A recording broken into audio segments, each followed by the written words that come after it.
How can we fix the housing affordability crisis? What are the solutions not to build up into taller apartments, but to subdivide the homes we already have?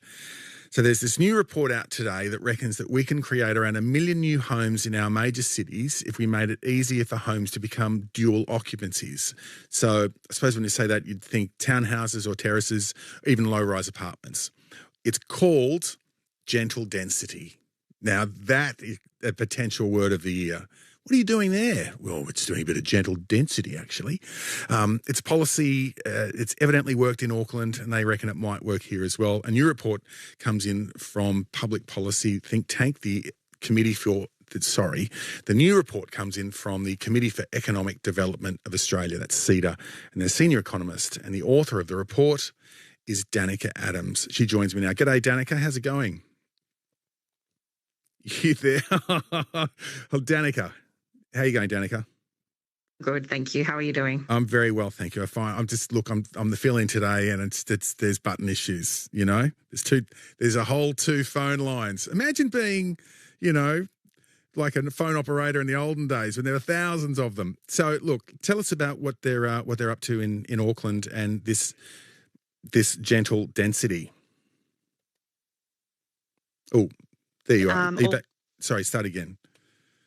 So, thank you. So in Auckland, Auckland was an incredibly unaffordable city, not quite as unaffordable as Sydney, but 7th unaffordable in the world. Sydney's currently 2nd. And so Auckland introduced exactly what you've just introduced to your audience today. So gentle density, and rezoned a significant chunk of the city of Auckland to allow for those duplexes, triplexes and townhouses and those low-rise apartments. Once Auckland had introduced those, the building consents, which is what they call it, so the building approvals, increased significantly particularly in that first 5 years. Auckland has moved from 7th most unaffordable city in the world. It's gone down to 16th, still unaffordable, but it's definitely made some progress by introducing these. Okay, so what were the changes to the rules in terms of building consent? So I'm just trying to imagine if it were to work here. Yeah, absolutely. It's so hard to change. It's so hard to do things already. So what had to change over there? So what they did is obviously there's a lot of legacy local government regulation that just specifies a single home on a large block. Auckland removed that and just introduced a greater density for a big chunk of Auckland. So under the new zoning regulations, you were allowed to develop a greater number of homes on those lots. Wow. So it was as simple as you got a 500 square metre block, you can now have 2 or 3. Absolutely. Yeah, wow. They upzoned is what they call it. Wow. And was there a height specification on that as well?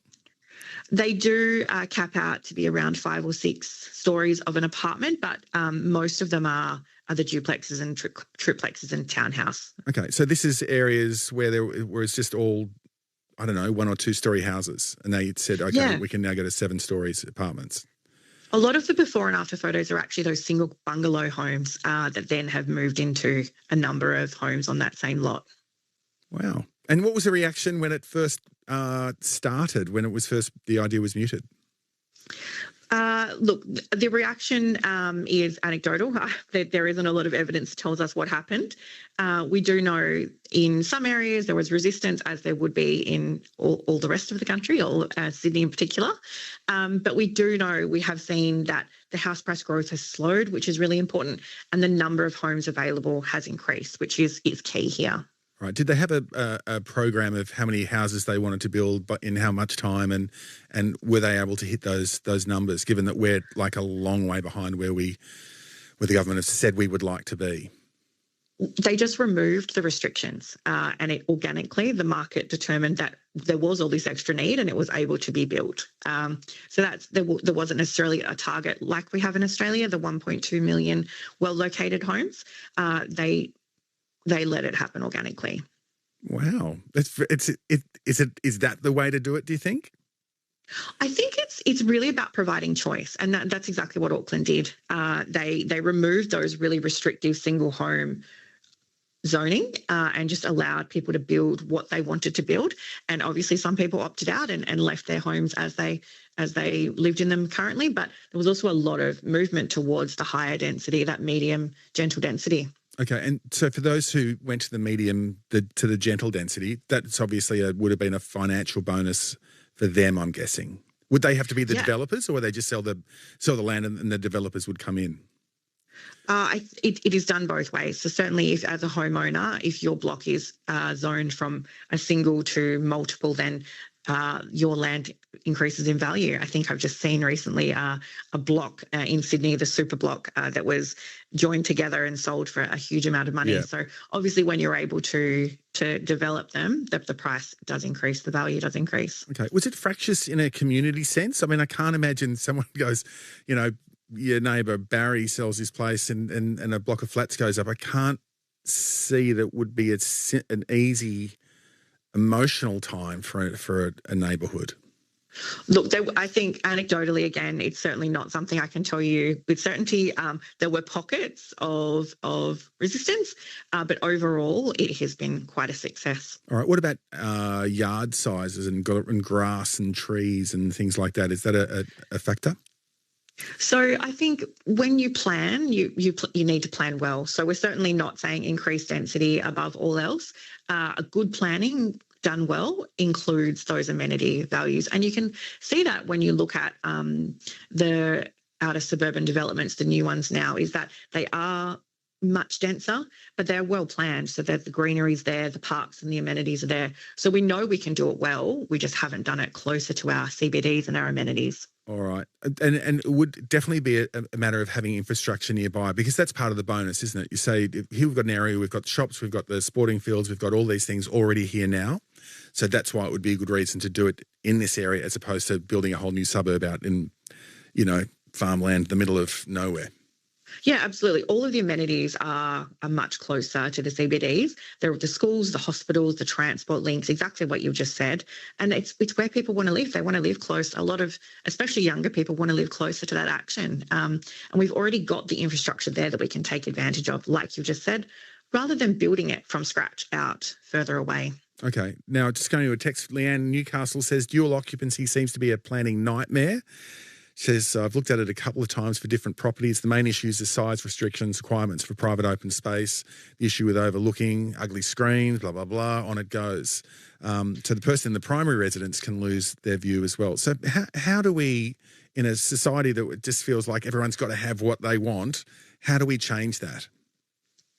I think Leanne's actually got a really good point there, is that she's come up against bad planning and zoning regulations there that hasn't allowed the development. So if we go back and review and revise where we're at and make the zoning regulations better and able to be used, I think when you have certain restrictions overlaid, that does make it a lot harder.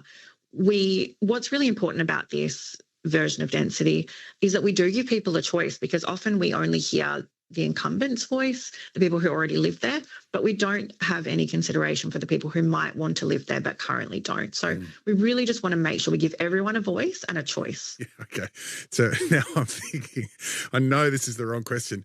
Who has the most important voice? Those who are there or those who want to come in?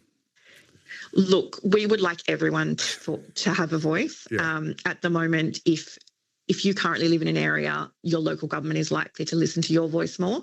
But we think it's really important to make sure we listen to everyone's voice. And I think a lot of the people who have in the past opposed greater density are now realising that we are just in such a crisis that we do need, they know these people now, rather than just not wanting to allow density. So when you really know them, if you've been opposed, that does tend to change your mind as well, I think.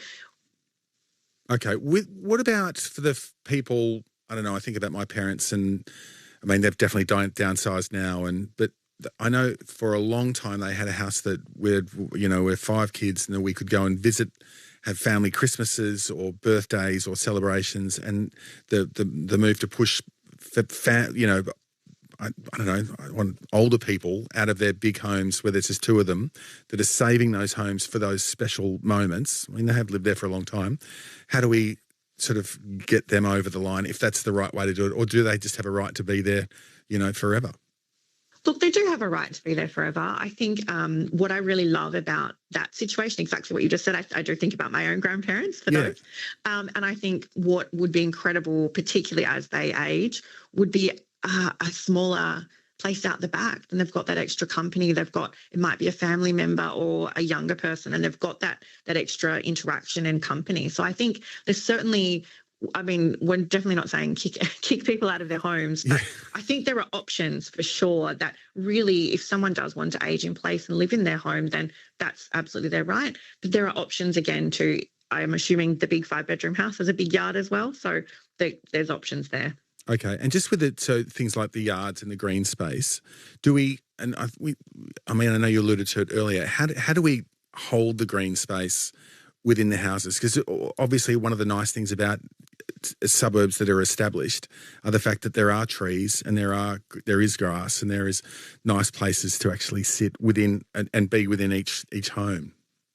Absolutely. And that just comes down to the good planning regulation. So planning regulation can increase density and also allow for preserved greenery. So it's not a one or the other. If you plan well, you can incorporate all of those things. Okay. And now is that the secret sauce to the whole thing, planning well? And how hard is it to plan well? Well, because we have such a fragmented local governments, we've got thousands across the country. It is really tricky. That's what I'm thinking. Yes, yeah, no, that's exactly right. So we need each local government to take a look at their own zoning and planning regulations. State governments do have a hand in encouraging good planning regulation. Okay, I'm talking to Danica Adams, Senior Economist of CEDA and the co-author of this report.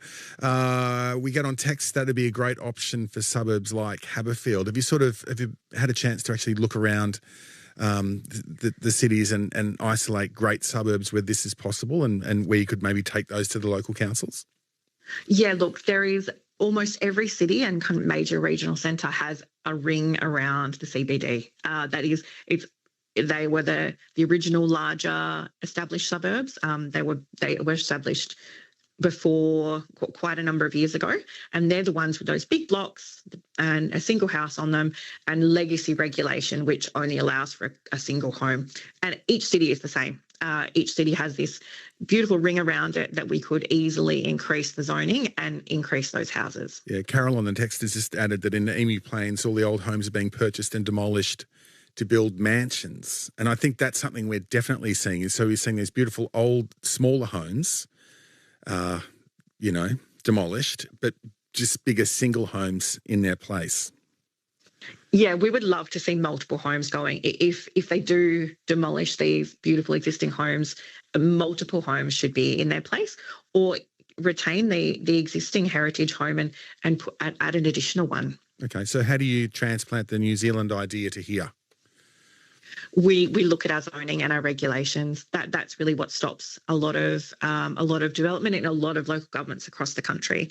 There are local governments doing it really, really well off their own bat and have made some great strides.